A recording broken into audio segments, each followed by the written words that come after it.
Hello everyone, welcome back into this channel, and today I want to share the tutorial how to use FaceTime on your iPhone.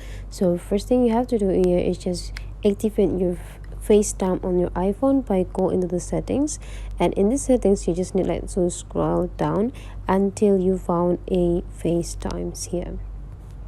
You just need to click it, and now when your FaceTime is not activated yet, you just need to turn it out by click this button and make it become green.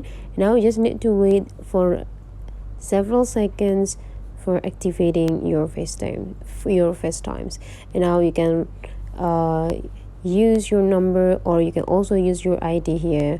It's always up to you, and whenever everything is set, you just need to go back into your home screen, and now you just need to find out the FaceTime application by scroll your screen into the left side into your app library, and after that just type a FaceTime. When you find it, just click to open it.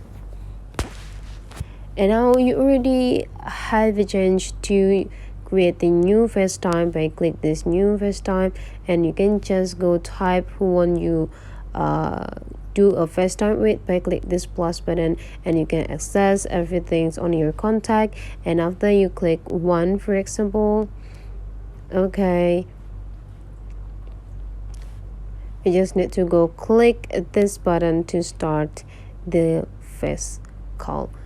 Okay, so that's all the way how to use the FaceTime on your iPhone. If you find that this tutorial is useful for you, don't forget to subscribe into this channel.